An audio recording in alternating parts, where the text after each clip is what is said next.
So welcome back to Third Age Reforged, into a map we haven't actually seen in a while. I've shown this map off plenty of times before, of course, because it is Thranduil's Halls, but I don't believe I've actually seen it in 3 or 4 months at this point, so that's a pretty decent gap. And also, most battles on this map tend to be huge, great monsters of affairs, which tend to spill potentially even into the 50,000 frame mark I've seen before. But this one, for a 2v3, is actually fairly swift, so that leads me to believe that the action is going to get underway right from the off. We'll start off with the attackers and then go through the defenders. And starting off with the player who sent me this replay, and this is going to be another one by King Amar, so again, big thanks to him.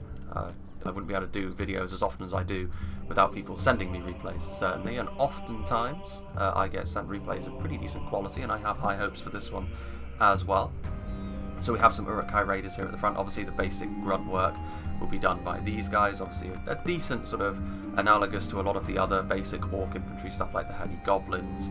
Of course Isengard do have another option in this department, which is the Dunlending veterans, but the Uruk-hai Raiders have got greater numbers and tend to live a little bit longer, whereas the Dunlending veterans have got a little bit more of a focus around attack with their axes. And obviously when you're on the attack, having a bit more in terms of numbers and just absorbing more casualties can be seen as more important when you're obviously going to be having to go through some nasty choke points. The Isengard Ballista, which is arguably the best piece of siege equipment in the game. Of course, throughout all the various versions of Reforged now, there are more and more pieces of artillery, including this, the Hwacha from Cannes. Upcoming will be the Mangonel from the Misty Mountains, but the Ballista is so reliable, it seems. It's almost like having a piece of siege equipment with the accuracy of a ballista, but the damage potential of a catapult. So obviously, it is also quite expensive, though it's much more expensive than a standard ballista, but it is a very integral part, often of an Isengard siege presence, purely because of its accuracy and the damage that it can cause, especially on this map because you can shoot across the river into the defensive positions on the other side. So sort of a good pick here, I think, from King Amar. We also got some Uruk-hai archers, again, just a single unit. Looks like having some sort of long-range skirmish presence as the attacker is often necessary, but you don't need to spend too much money on it because really it's only going to be there to just sort of pick away at the enemy archer line as well, and just sort of try and draw fire away from some of your more important units. And the Uruk-hai archers certainly, especially compared to other Orc factions. You know, other Orc factions tend to have more men in their archer units, whereas the Uruk-hai archers don't have that sort of cushion, the ability to absorb quite so many casualties. But then Isengard do also have other skirmisher options which are much more powerful, so sort of a bit multifaceted there. Some Uruk-hai infantry with the armor upgrade. I believe this armor upgrade is actually being taken away from them in the upcoming .97. At least I couldn't upgrade the Uruk-hai infantry when I was there. Having said that, the Uruk-hai infantry then will be sort of made to be a little bit stronger at their baseline, I believe, sort of have sort of higher defensive stats anyway. And also the Uruk-hai infantry in general are pretty damn good quality for line infantry units. They're not quite up to the same level as stuff like the Castamir's Legion or the Guardians of Khan Dun with their armor upgrade. But they are better than most sort of very standard human units, mainly because they have obviously a little bit more in terms of numbers, but also their stats are pretty decent as well, but you do pay for them. They are fairly expensive. They're more expensive than most other human units of a similar type, which does mean if you do want to sort of press home your infantry advantage in that regard, you are going to have to sort of dump a little bit more money in, and obviously that could leave you a little bit short in other areas, but in a siege, not quite such a concern. Over here some Snaga skirmishers. Obviously this is one of Isengard's other skirmish options. Obviously javelins with their AP can be very useful, even cheap javelins like this. Cannon fodder has always been a big proponent of the Snaga skirmishers, and Servii, to be honest. The Snaga skirmishers have always been one of those units which initially when Reforged was first out, a lot of people just sort of disregarded them as trash, but very quickly actually they became known as sort of like this hidden gem that you could bring in your armies, because even if you lose them sort of with relatively little damage done, it's not a lot of investment that you've lost, and they can potentially do a lot of damage considering their cost. Obviously the biggest problem on this map is whether they're going to be able to get into position before they get mown down by archers and the like. We shall see. Another central pillar of the Isengard army is of course the pikemen, which in a siege battle like this, oftentimes they will be in sort of the final wave, sort of the final hammer blow, because if you send them in too early, obviously their lack of a shield and their rather obvious nature as targets means that archers are just going to focus them down. Even with the decent armor values that the Uruk-hai pikemen have, against sustained arrow fire without a shield, they're going to be in a lot of trouble. Back here we do have the Naz-kai, which obviously are very, very powerful infantry units in melee. Not quite as devastating as something like the Templar Executioners, I've noticed, just in general, but pretty damn close, and I believe their AP as well, which does give them a little bit more damage against certain units. We also have the Trolls of the White Hand. One of the reasons why it's a good thing the .97 is on the way is because the Trolls of the White Hand have been made to look substantially better. They no longer look cross-eyed and have that sort of vacant, open-mouthed expression. And then at the back here we also have the Urukai crossbows, of course, one of the units that Isengard is very well known for. Obviously getting them into position and letting them rain hell down on the enemy. Very, very central part of what they're all about. Decent armour as well, means they can't be focused down quite so easily as something like runic crossbows. We have Fukumato, who's going to be playing as Arthedain. And considering evil are technically more likely, well, evil are on the attack, you can view these as an analogous to Numenor, who will be coming up in the next patch, who are both good and evil, of course. Got some mercenary war chiefs, which obviously poor morale, but decent damage potential for what they cost, but you do need to support them, otherwise they will run at the first sign of trouble. Looks like they are going to be supported by some Dunedain Peacekeepers, who of course in the upcoming patch are going to be axe and shield units, making them a lot more damage focused on the front line, as opposed to the spearmen they are now, but obviously decent spearmen as they are. Dunedain obviously the happy middle ground between humans and elves, mechanically speaking. Some civilians, which obviously just fodder. We've also got some Evendim spearmen over here, which as far as militia units goes, they're one of the better ones from the human kingdoms. They always have been ever since vanilla. We also have some Arthedain men at arms, the basic variant without the armour upgrade, but again, they're just going to be the workhorses of this army. Some Arthedain marksmen and Evendim archers as well. And then back here we have some pikemen in the final sort of wave, again without the armour upgrades, but we do also have some dismounted knights of Numenor, which are fantastic sword and board units, as well as some Arthedain sergeants, which is an interesting choice of sort of lower tier lancers in this situation. If they can get them in behind the enemy lines, I guess the thought is that they can then sort of disrupt enemy positions, and even if they get lost, it's not such a big loss when the level of investment is not quite as high. And then some more Arthedain marksmen over here, and then the final attacking army is going to be the Haradrim, played by the Steward of Dale. We have some Muhad Beastmasters over here, which are sort of anti-cavalry javelin units. Cavals have always been a very strange one in Medieval 2's mechanics, because it's quite difficult to sort of gauge whether their sort of fear effect against other cavalry actually comes into play. But the javelins certainly will, and the Muhad Beasthunters are pretty decent in melee against other cavalry as well, but time will tell whether the defenders have actually brought cavalry. If they haven't, then I'm not sure. The Beastmasters will essentially be just very expensive mounted javelins. We also have some Haradrim spearmen here on the front, obviously very popular choice in 0.96, purely because very, very cheap and it allows you to spend money elsewhere. Of course, I'm sure you noticed we have the Muhad Warbeast with the officer over here who has the Murakumo from Dark Souls. Yeah, the Muhad Warbeasts are another interesting one. They are fairly difficult to use effectively, and they are very expensive, but they can be devastating. You know, obviously a huge charge, a lot of mass. Most people prefer the Mumakil because the Mumakil tends to be more reliable. But the Muhad Warbeasts, I have seen them used effectively in the past. We'll see how well they can do here, because really the battle needs to open up in sort of the phase between the outer defence and inner defence for them to be truly effective. We'll see. Some Haradrim archers, which again, another very popular choice purely because 0.96. We are in the realm where cheap, sort of disposable archers are in vogue. And then over here we have the upgraded dismounted Serpent Guard, which I really like the look of. The Black Serpent unit model is really, really nice.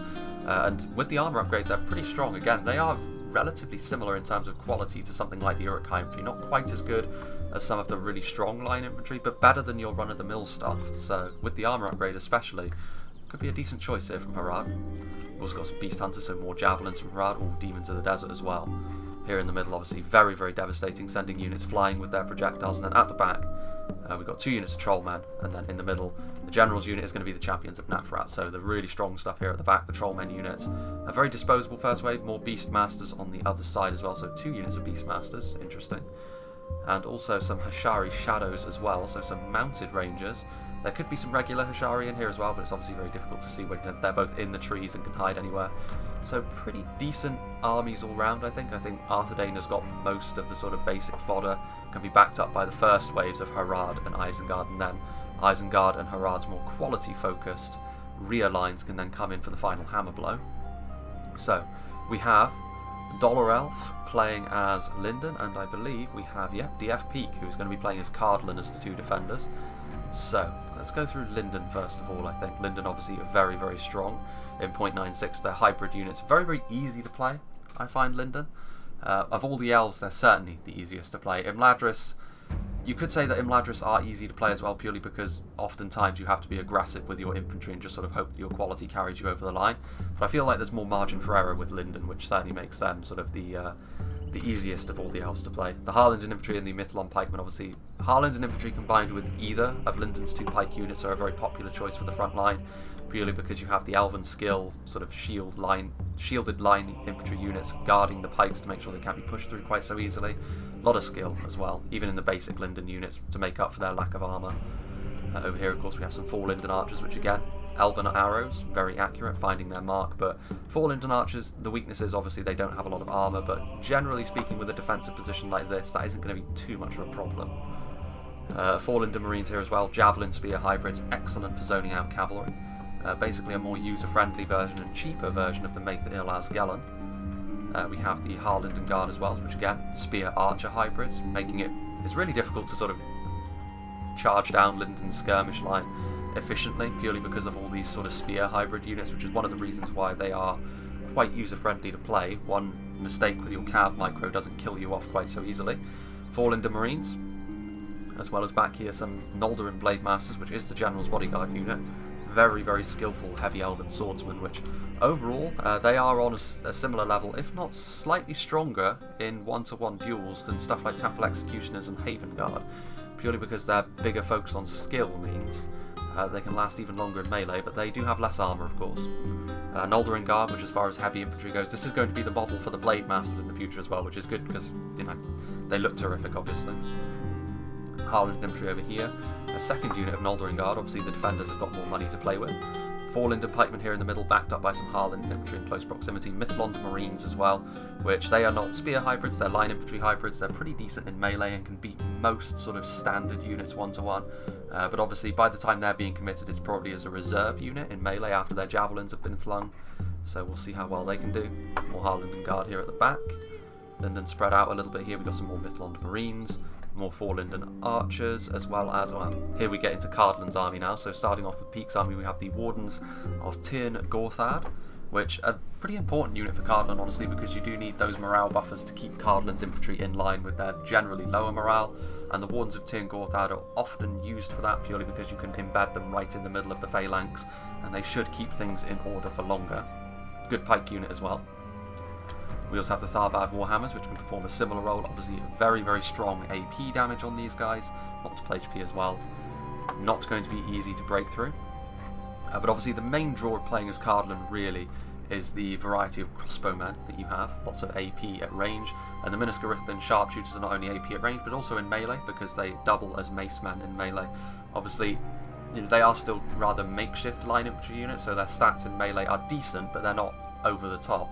So you definitely want to be using all of their ammunition first, and then sort of using them in melee to maybe deal that bit of extra AP damage that could bring you over the edge. Miniscarithlan archers as well, which, as far as the skirmish unit goes, pretty good. Obviously very similar to stuff like the Gondor archers and Arthanane marksmen across the way. They do have a shield though, which does make them pretty tanky. They're not quite up to the same level as something like Bardian marksmen or Abrazanim Nadubawib, however. Miniscarithlan archers over here. A Cardlin ballista could be that they're going to get into an artillery duel with Isengard, which would be interesting. See if they can disable that ballista quickly. Miniscarithlan spearmen, obviously with the mass. Greenwatch garrison footmen, obviously the pikes. Sort of the Cardlin phalanx is sort of relatively straightforward in how it works, very similar to Arthedane's in that regard. And then finally at the top of the hill here, there could be more units sort of lurking around here somewhere. But we have the Menotar Romen Guardians, which with the armour upgrade as well, which obviously double as halberds. Very, very good, very deadly against cavalry. Because if they get too close, obviously the crossbow bolts will flow into them, and then if they charge them down in melee, they are, technically speaking, a unit that they can't form phalanx, I don't think, but they have sort of the same properties as halberds and other sort of long polearm units in melee, so cavalry is not going to enjoy being in sustained melee with them. So, without further ado, let's begin. And generally speaking on this map, it's certainly over here where I feel the defenders are going to need to be very careful with the support of the Isengard Ballista and the fact that Cardlin's generally lower morale is over here, as well as the widest of the 3 choke points available for the attackers. Could be a little bit grisly for Cardlin, but if they focus their entire army over here and sort of hope that Linden can hold the other 2 choke points without any support, things could go relatively well for them. Harad have also invested a fair amount in mounted units, which is of questionable utility on a map like this, It could be devastating if they can sort of squeeze them through and into the back lines of the enemy and start running the enemy ragged here in the more open section behind the defensive positions, but that is certainly no guarantee. Meanwhile, Cardland Ballista actually going after the dismounted Knights of Illuminus, getting some hits, and also some Troll Slayers and Wardens of the North revealing themselves. So Arthedain do have a few more units of genuine quality and scything through some of them there. So some good hits early on here from the Cardland Ballista, forcing the Arthedain elite units to retreat. But you can see here that the rest of the Arthedain army is on the way forward, including the cavalry, and they are going to be backed up immediately by some of the Haradrim spearmen. And also Isengard moving a little bit more slowly into position than they are a little bit further away. And also if they can get their ballista into position, Isengard, they can cut right along the line of Cardland, which would devastate the defences very, very quickly. Meanwhile, the War Beasts living life on the edge, those projectiles whizzing past them. They are going to move now though. Very expensive unit, they can't really afford to lose too early, Harad. The War Beasts will need to do something in this battle. Arthedain Sergeants charging forward, taking the worst of all of this missile fire. A lot of Cardland archers, there's also a lot of Linden archers up on the side. There's crossbows in close proximity as well, so these Arthedain Sergeants not in a good place. They pulled out of that charge, understandably, considering the Miniscarithlan Spearmen were going to be blocking the way to the Ballista. But unfortunately for them, they're finding themselves right in the middle of all of this danger. There's also the Muhad Beastmasters coming forward, which probably a better target actually for the archers, purely because the javelins represent more of a danger at the moment. The Arthedain Sergeants could be a problem if they squeeze through the defensive lines, but with all of the pikes, crossbows and spears around, I wouldn't be too concerned. I mean, the Arthedain Sergeants, they could try and get through here. There is actually a gap. Can the Arthedain Sergeants make it in? There's only some Miniscarithlan swordsmen as well to sort of stop them. The fact that they've even managed to get a single charge off, honestly, is fairly fortuitous for them at this point in time. I'm actually a little bit surprised that, well, we have some Dunedain Rangers waiting in close proximity, and they are breaking. They didn't get too much in the way of kills either. We have the Muhad Beastmasters here, who are already shaken as well. They're trying to throw some javelins into the Linden defensive line to do some damage, but they need to retreat or they will break. And again, they do have small shields, but I can't imagine that under this level of arrow fire they're going to last too long. Harland and Guard also getting some direct hits on them. You can see here the Haradrim archers are now in position. More going on over here. In fact, it might be time to actually turn things down to half speed. There's some civilians. The other unit of Beastmasters were over here trying to do some damage, so they are being used akin to something like the Coldfell Maidens or the Riddermark Skirmishers, which is definitely a good sort of comparison to make, because both of them have got, all of those units have got some very good anti-cavalry pedigree. But also their javelins mean they can be used for other things, and Cardland's defence over here is sort of trying to sort itself out. I think the Ballista's trying to sort of retreat to a position where it can shoot across the river, potentially trying to snipe out the Isengard Ballista, but while they're doing that, their defensive line needs to get itself set, otherwise gaps could be found by the infantry that's on rushing, although civilians are unlikely to pose too much of a threat to professional infantry. The Miniscarithlan Spearmen, while they may not be the best in terms of damage dealing, they should be able to hold against civilians relatively easily and just slowly wear them down and eventually break them. Yeah, Cardland definitely need to get their defensive line set into a decent position so that they can move forwards. Meanwhile, what is going on here? Miniscarithlan swordsmen in loose formation, sort of getting ready to brace for any more charges, while Linden also get into position in a sort of V formation with two phalanxes, which are probably going to squeeze in when the enemy start to advance through this gap, which they are now doing. Evendim Spearmen, good for militia units, but what they're going up against is not militia units. They're going up against solid elven infantry, as well as some decent Cardland line infantry, trying to get themselves set into shield wall by the looks of things and waiting for some support, but again it's from more fodder units like the Haradrim Spearmen. What have we got going on over here? More fast moving cavalry. The Arthedain Sergeants coming back. They could try and squeeze through here. Bit of a gap, and the Ballista is right behind that gap, so the intention of Fakumata's cavalry is very clear here. The Ballista are now abandoning their pieces of siege equipment for the time being, however. So, well spotted by Peak, and more spearmen are coming forward now. That should be the end of the Arthedain Sergeants now. Two units of spearmen dogpiling on them, and they've taken sufficient losses now to the point where they'll either die off completely or they'll break and won't return. So definitely a good catch there by Cardland. Unfortunate, definitely the right... Oh dear. The Arthedain Ballista, or the Isengard Ballista I should say, getting some really nasty hits there on this clump of Minas-Garithlin spearmen. And, that is one of the keys to this map. When you're on the attack, you can definitely use artillery to your advantage. And Cardland are the ones drawing the short straw at the moment, because the Isengard Ballista in particular is devastating against blobs like this. And again, another really solid hit there. Honestly, at this point, with the Isengard Ballista in such a dominant position, I'd be really tempted as Cardland to pull back. Although even that would be difficult though, because that would be giving the green light to stuff like the War Beasts to get in and around the back, because you can't cover this whole area. But I mean, if you stay here, you're going to get shredded by that Ballista. And it has sufficient ammunition to really do some nasty damage. Having said that, the melee presence on the front line so far from the attackers is not huge. It's militia spears at best. And Cardland should be able to hold them off for the time being. Cardland Ballista is also well and truly stranded. Meanwhile, again, I think we're going to need to turn down to half speed with how quickly things are progressing in this fight.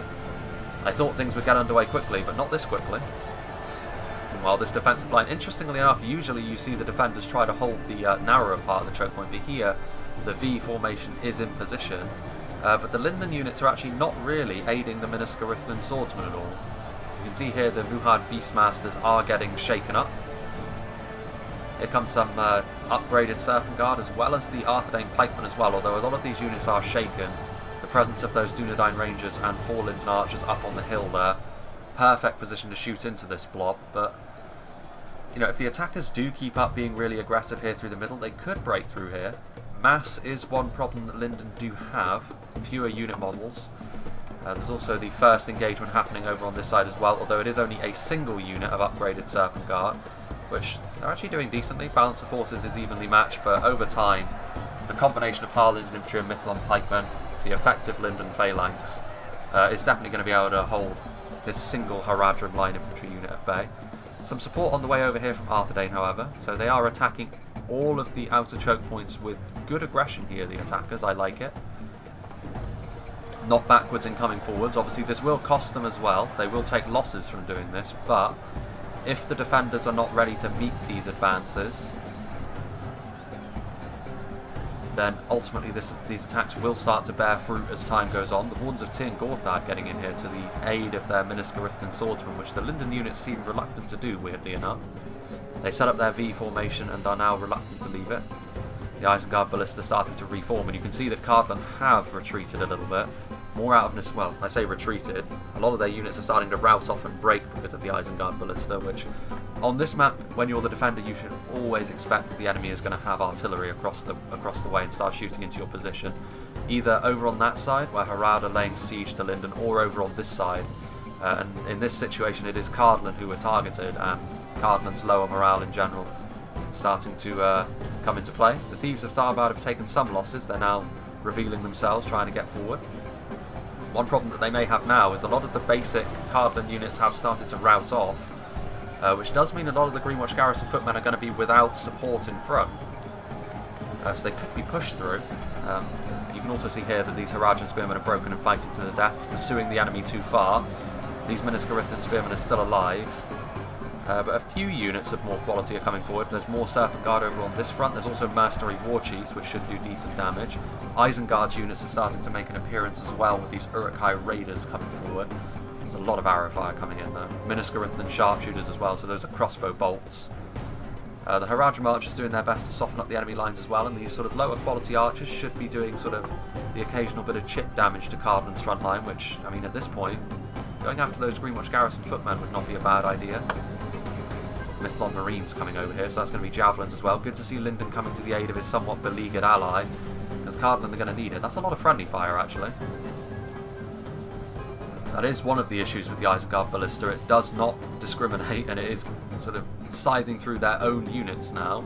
So when it gets into a bit of a messy situation like this, having them spearmen routing, it may have been best to hold off on the Ballista for the time being. The Ballista's already done sufficient damage for now, you can see now a lot of routing happening, so reinforcements are going to be needed over here to try and capitalise on the damage already done. Meanwhile, a lot of Isengard units on the way forward. They're fighting something? I would assume that's routing units that are just routing the wrong way. Meanwhile, Muhard Beast Hunters getting into position. The Arthedain support for these Serpent Guard did come forwards. However, the Linden front line is still in relatively good shape, although those Haradrim Javelins should do some decent damage to the Linden front line. But in response, obviously, you have Linden Javelins as well in the perfect position to do damage to the advancing Harad and Arthedain forces. Harland infantry getting into position. That's another unit there, which again, Harland infantry trades very, very nicely in situations like this because of their higher skill. The upgraded dismounted Serpent Guard, a little bit tougher, but they should still win that, I would imagine. The skill is a big factor there. Meanwhile, these Muhard Beastmasters are really going really deep into this defensive position over here. The Warns of Tir and Gorthar spread all throughout this line. Now the Linden Phalanx is starting to come into play in its V shape. So again, you always want to be the big spoon in this sort of situation. Here you can see though the Dunedain Rangers doing some extremely nasty damage to the attackers going through the middle here. And situations like this is where being super aggressive will start to hurt you a little bit. When the defenders have positions as good as this, especially with a ranger unit of all things, it's going to hurt you. You're going to start to see a lot of units rout, you're going to see a lot of kills. Those Dunedain Rangers by match's end probably have tons of kills to their name. Noldorin Guard over here. Some backup swordsmen as well. I would say Linden are probably going to be just fine over here for the time being, unless something of more substantial quality comes forward than Uruk-hai Raiders. They're probably going to be okay. There's Uruk-hai infantry back there, which could be a little bit more substantial. Meanwhile, chunk of mercenary war chiefs coming forward. That ballista shot just going over. The Noldorin Guard are coming forward, which, if the Isengard ballista's paying attention, I mean, it's trying to go for these Mythlon Marines, which is an okay target, trying to deny the javelin support that Linden are giving to Cardland here. But I mean, the Noldorin Guard and the Tharbad Warhammers in there, that is a blob that you want to go after. If you score just like one decent volley on them, you've taken away a ton of potential. There's also Thieves of Tharbad here, which again, one good hit might eliminate the entire unit based on how they're standing. Some Haradrim Spearmen which returned from routing, but they're already wavering, taking some damage. Sort of get in and around the trees. See, the mercenary war chiefs are on the front line. There's also some Uruk-hai infantry here, so a little bit more quality here on the front line. Despite initially looking like they were really starting to struggle over here, the defenders have sort of turned the tide a little bit. I think the attackers, when they saw Cardland start to retreat, they didn't have enough resources over here to truly capitalise on that, and especially when Linden came over with some more reinforcements. The defenders have been able to keep things on lockdown over here. Some decent hits there on Greenwatch Garrison footmen, but really you want to be going after the Noldorin Guard if you can. But again, the range of the ballista might be coming into play there. Fine margins and all that. Meanwhile over here, you can see here the Rangers have really laid waste to this central attack. You can see that some reinforcements have come forward, some Uruk-hai infantry. But this is a really nasty defensive position to try and break down. Of all the positions, this one was probably the strongest, with that V shape from the Linden Phalanx. Also, it's the easiest one to reinforce. All of the reserve troops are going to be able to more easily get over here, whereas the Cardland defensive position is a little bit more out of the way. If the defenders didn't have reinforcements on hand immediately, they wouldn't have been able to reinforce it. But here in the middle, obviously, you can see plenty of damage being done. Muhard Beast Hunters. I can see over there in the background the War Beasts are coming forward. There is a gap. There is an opportunity here. There are Greenwatch Garrison footmen there, but something needs to be done, because over here the ballista has been able to do some damage, but they really need to try and sort of hammer home an advantage on one of these choke points. Here come the War Beasts, charging into the Thieves of Tharbad, coming to the aid of the Arthedain Men-at-Arms and Uruk-hai infantry that are nearby. They need to be real careful though, because a friendly fire from the Isengard ballista would be devastating here, which it has managed to kill off one of the unit models. Something worth mentioning is that the Muhard War Beasts can run amok as well, just like the Mumakil. Fortunately for them, however, it seems like... oh no, they're running amok. Yeah, the hit from the ballista has turned out to be fatal. And even more devastating for the attackers at this point is the Muhad Warbeasts are running amok where their skirmishers are. So the Haradrim Archers and the Dunedain Troll Slayers are going to have to deal with their own Warbeasts running amok. That's really unfortunate. Again, a little bit of awareness is needed when you're using a weapon as strong as the Isengard Ballista, because friendly fire can be devastating, especially against units like this. Warbeasts and Mumakil, if they run amok, it can be so disheartening. And as soon as the Warbeasts came forward, like, you could see what the Harad player was trying to do. They were clearly trying to sort of smash through the weak part of the line and start causing some damage in behind it, so that they could try and do some damage. And that is exactly where the Muhad Warbeast would have been strong as well, really strong. But unfortunately, a stray ballista shot has caused them to run amok, and in the end, that's a fair amount of money as well that's essentially gone down the drain. They managed to kill off a few Thieves of Tharbad, but even they're still alive and fighting. And instead of Warbeasts, it's now only Haradrim Archers that are trying to take advantage of the thin part of the line. And the Noldorin Guard are still over here holding the strong part of the defensive position. Meanwhile, over here, more resources. Uruk-hai Chiefs, the Arthedain Men-at-Arms starting to run from the front line. More reinforcements have come forward, the Minas Tirith Swordsmen adding more to the front line. I think now actually we can safely go up to 1 speed. And again, this front line is going to be really difficult to break through. The terrain is against the attackers more substantially than anywhere else, and also the Linden Phalanx backed up by a few units of more heavily armoured Cardland infantry. You know, they're covering for each other's weaknesses well here, the defenders, I think. Obviously, the attackers 3v2s are always difficult affairs for the defenders, so it's probably for the best that the defenders are getting all the breaks they can. These Muhad Warbeasts are running amok now in the defenders' position, so a bit of good fortune there, I suppose, for the attackers. But even so, they're not really causing as much damage as they would if they were under control. The Dunedain Troll Slayers, which were trying to get into position to sort of throw their javelins right along the Noldorin Guard line, have now been jumped on by a combination of Thieves of Tharbad and Minas Tirith sharpshooters that are out of ammunition. And there aren't enough. The Troll Slayers are really strong, even in melee, but there aren't enough of them here to sort of bring down all of these Cardland units. The Thieves of Tharbad have got some decent skill on them as well, although the Haradrim Archers are right here. Going to be doing some decent range damage there to the Thieves of Tharbad. Routing Minas Tirith and Spearmen. Those archers still up on the high ground as well. The Minotaur Romen Guardians still a factor. Units that did rout are now coming back. Tharbad Warhammers included. Here come the Trolls as well, so this is turning into a pretty key engagement over here on this front, because I don't think the attackers are having much joy elsewhere. And now sort of more serious units like Trolls are being committed forward, which can't afford to be used lightly. But the Trolls of the White Hand are also extremely strong in a sustained melee fight. But I would say that Noldorin Guard probably fairly up to the task of standing up to, although they have been in melee for quite some time against decent Uruk-hai units. You can see now that Isengard really committing forward a lot of units over here, including the Knights of Illuminus from Arthedain as well. The Minotaur Roman Guardians are still there, however, and I don't think they've used any of their ammunition yet. Fascinating indeed. Here the Hearthguard of Amon Sul.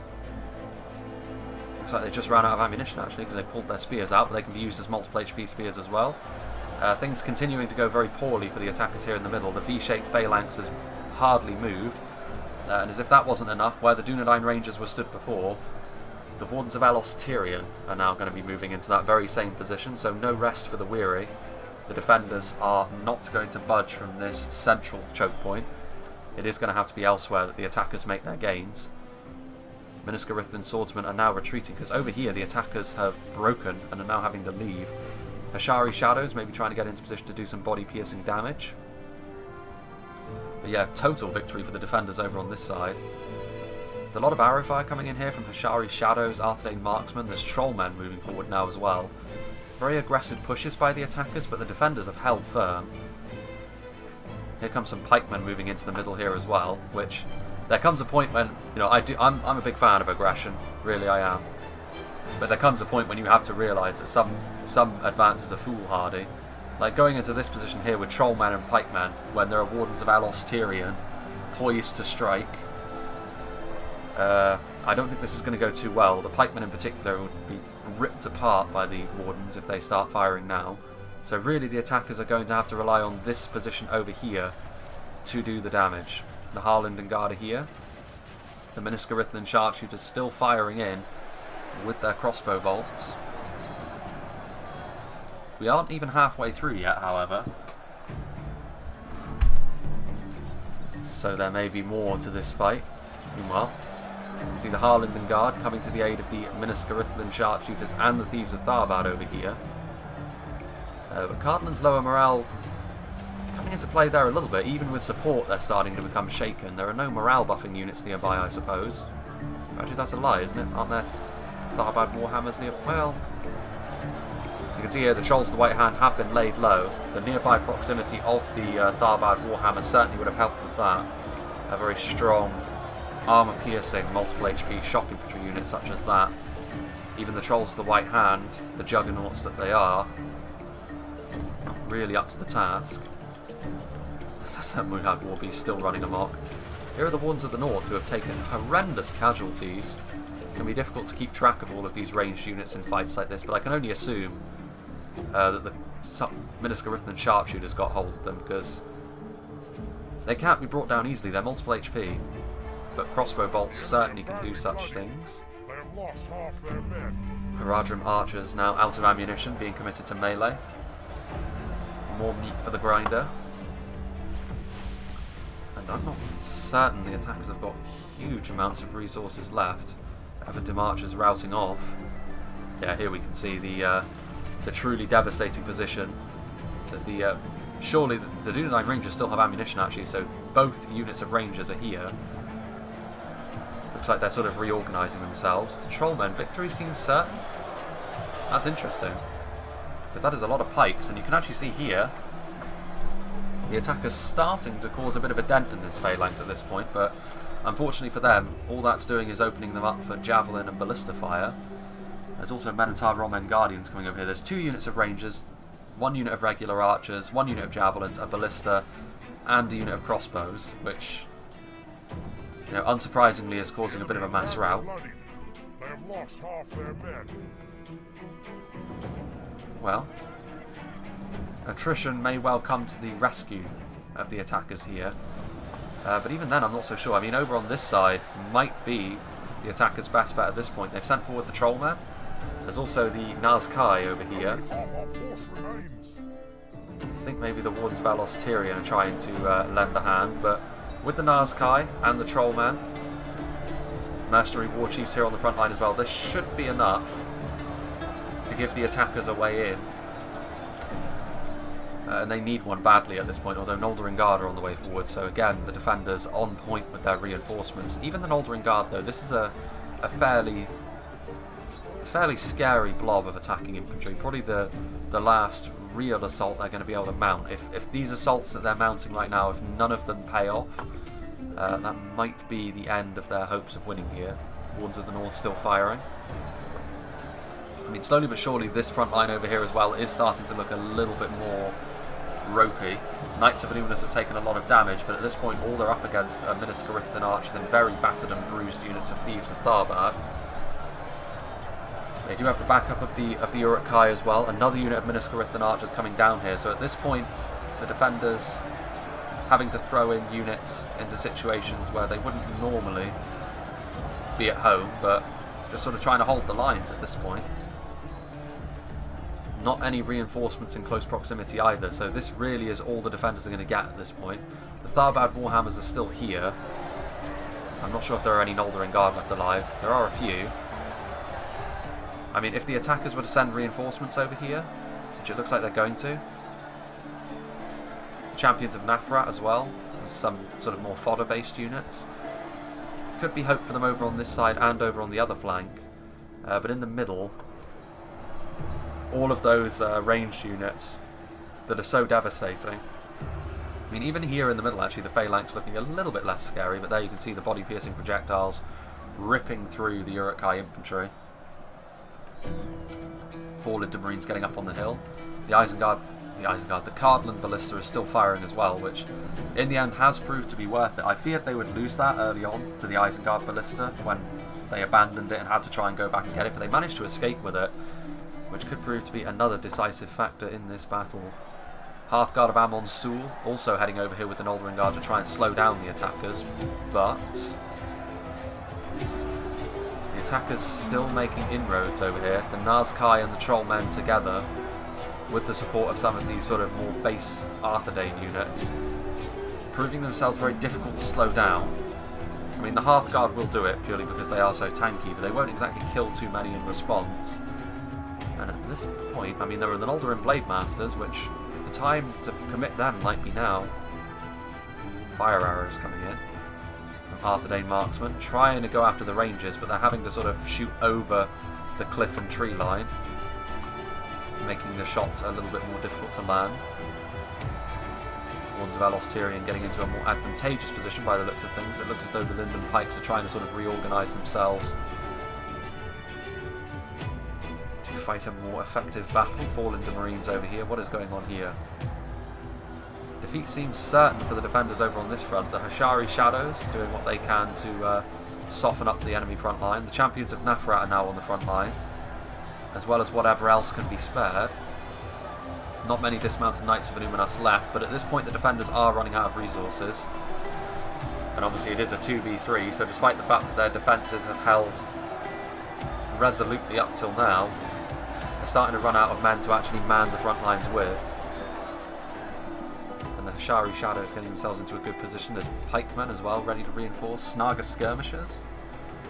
Those Starbad Warhammers are still going to be fairly difficult to break down, but I think the attackers are going to break through here. So at this point, the momentum of the battle is shifting somewhat. The defenders need to do something. If they are, well, they have. The Noldorin Blade Masters have come over here.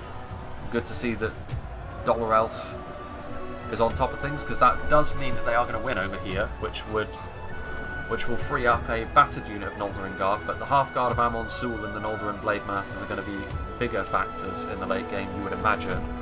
And also in the middle, I think the attackers are sort of running out of units that they can actually send forward to actually engage all of these units over here.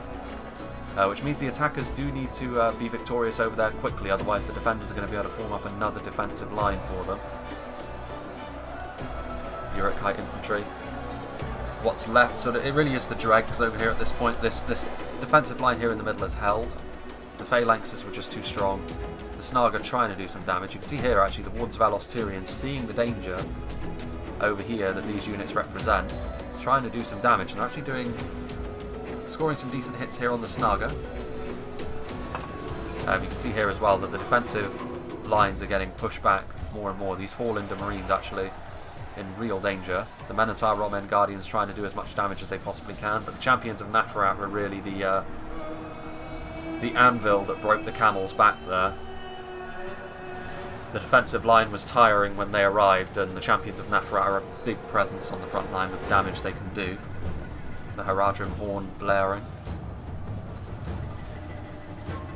All sorts of range fire coming in here. Crossbow bolts, ranger fire, however. It's still going to be, it's finely poised. Well, here come the Minotaur Romen Guardians actually preventing the Snaga from firing initially, but now taking some hits. The Cardinal Ballista, I think, was trying to get in position to shoot, but it didn't get over here in time. The attackers have finally been victorious over here. I was expecting them to break through sooner after the Isengard Ballista started going to work, but ultimately that was not the case. Will they be able to get off a final shot, the Cardinal Ballista? I don't think they will, because they're only just starting to reload.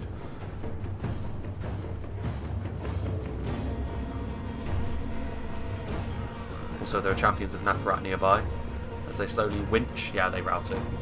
Champions of Nafarat cause fear after all. Minotaur Romen Guardians here. Actually see here victorious in the middle, but actually retreating. Trying to sort of reduce it to a single choke point fight, because if they do that, I feel as though the defenders should have enough quality to see themselves over the line. Noldorin Blade Masters obviously still there. Hearthguard of Amon Sul are going to stay behind, I think. There's also the Wardens of Tir Gorthar, which are still over here. They actually moved. Hearthguard of Amon Sul are going to leave as well.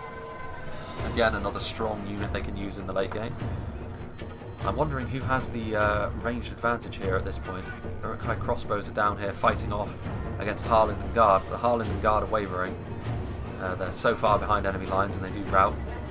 The attackers may have the skirmish advantage here. There goes the Isengard General, but with Snaga skirmishers and if those Uruk-hai crossbows still have ammunition, the attackers could make the defenders pay for abandoning their posts. But finally, the first line has been broken down, but the final battle, which will decide this fight, will be relatively quick, purely because both armies are already fairly depleted. Having a look at this, you can see that the defenders are winning currently, but only just. 4% is not a lot, as we've seen numerous times in the past. The attackers have a way of pulling it back in the late game.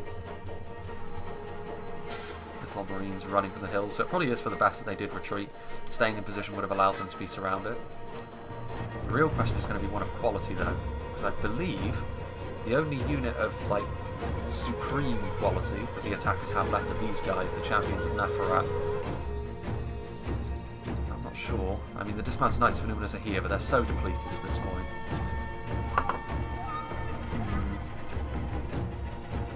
Uruk-hai crossbows again, if they still have ammunition, that could be a huge factor in this battle, but they've lost the Nazkai. The ones in the north are not looking great either. There's some Miniscarithan archers still back here that are involved in their own little duel, but they're not going to last too long. Completely surrounded and cut off from the rest of their army. The Cardlin units obviously don't have the best of morale, you know, when things are looking pretty decent. And here things are looking pretty hopeless for them. Some Miniscarithan swordsmen as well. The ones of Tirngorthad not being retreated is an interesting one. Even only 7 of them. I mean, these are the sort of tiny margins which this battle could be decided by at this point. And the Snaga skirmishers, well, the Snaga skirmishers are actually using up their ammunition on them, so the defenders probably won't mind that. Could it come down to a rout, is what I'm wondering at this point. It very well could do, because there's not a lot of time left in this battle. And the ones more likely to rout are certainly the attackers. If the Haradrim General goes down, the morale situation could go south. Is this the General? It is, isn't it? Yes, it is. It's Red Cape. Walking proud. The Minotaur Roman Guardians still have ammunition as well, so as soon as the attackers come through that door, they are going to be greeted in a most harsh manner. I'd be interested to see if the ones of Alos Tyrian still have ammunition as well, because that could be a big factor. Still a few Linden units trickling in. As the attackers begin to move forward, I think it's about time we moved up to ×2 speed. As the attackers start to position themselves.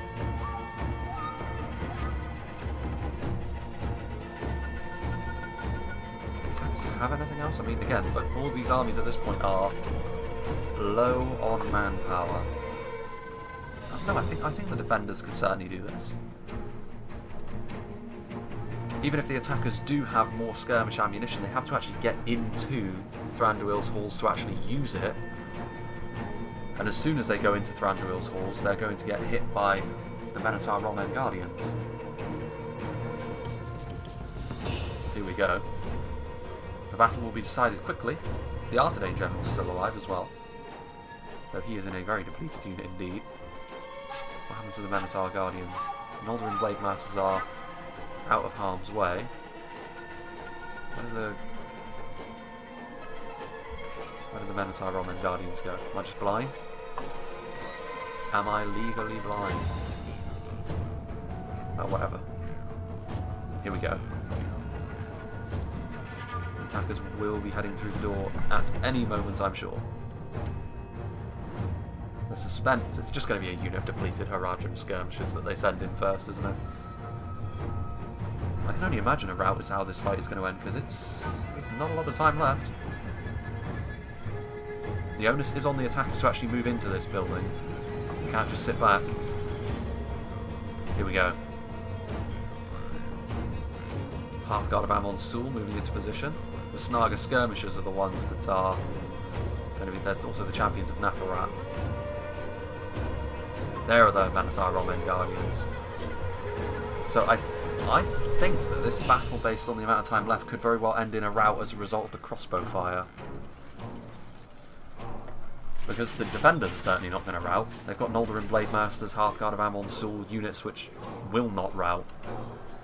The champions of Nathrat are unlikely to as well, but the loss of these generals could prove to be fairly key. The Noldorin Blade Masters as well are a unit which I don't think the attackers can beat 1-to-1 anymore. Even the champions of Nathrat, as strong as they are not going to have the best of times. Although the defenders, this engagement they've selected is kind of weird. The Wardens of Elos Tyrian are here. That was it though in terms of projectiles that the Minotaur Romen Guardians actually had. So now they're charging into melee. Dogpile on the champions of Nathrat. If they go down, the quality of the attacking forces drops pretty dramatically. The Uruk-hai crossbows still have ammunition, but can they actually get into a position where they can shoot? The Noldorin Guard and Blade Masters need to get into melee quickly, I would say. I'm a little bit confused as to why they were so far away, actually. They were never really in any danger of being shot by the crossbows immediately anyway with the firing arm. Now, the Wardens of Elos Tyrian actually do not have ammunition, so that could be a pretty key factor as well. They're pretty decent in melee with that skill.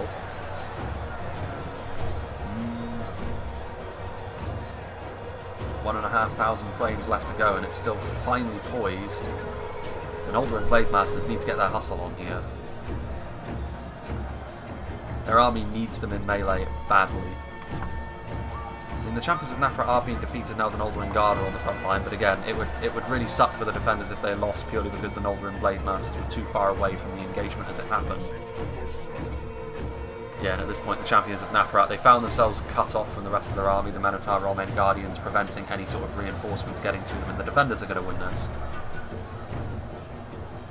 But the champions of Nathrat now hideously outmatched. The rest of the attacking army simply doesn't have the quality. But a very close fight nonetheless. 3% the gap now. But that gap is now going to grow in favour of the defenders, you would imagine. The Uruk-hai that are remaining not going to have the ability to take on Noldorin Blade Masters, Minotaur Romen Guardians and Wardens of Elos Tyrian. Finely balanced right to the end here. What was that? A single Warden of the North. I suppose it's not beyond the realms of possibility he assassinates the Linden General. A moral victory, if nothing else. There are the champions of Nathrat, giving it their all, and they were responsible for, well, partly responsible for the breakthrough that the attackers eventually had, but the losses they took were so grievous up to that point.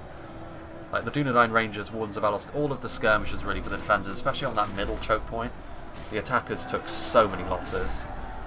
And if you think back, you know, the Muhad Warbeasts, if they had been allowed to get some charges off, that could have been the difference maker. But as it was, that stray ballista shot caused them to run amok immediately. And in the end, that has handed the battle to the defenders. Who said the defenders never win? Then again, Linden were one of the defenders, and we know how strong Linden can be. And there we go. That is going to be the end of the fight. High Elven General actually managing to kill off the Warden of the North before he could be assassinated, and there we go. Linden getting just the more kills, but again, very even spread between Linden and Carden. I think they worked together very well, actually. They reinforced when they needed to. They pulled back when they needed to. You know, and even in the face of something which could have been really concerning, that Isengard Ballista getting some really nasty hits on the Spearmen for Carden at the start. In the end, not so bad. Arthedain getting the short end of the stick, really. But then they did have the more numbers-focused army. They charged in first, and they certainly bore the brunt of the defenders' ire. Isengard getting the most kills for the attackers. Again, the ballista and crossbows certainly helping out there. Harad sort of in the middle, sort of more towards Isengard. Let's see what did the damage for Isengard.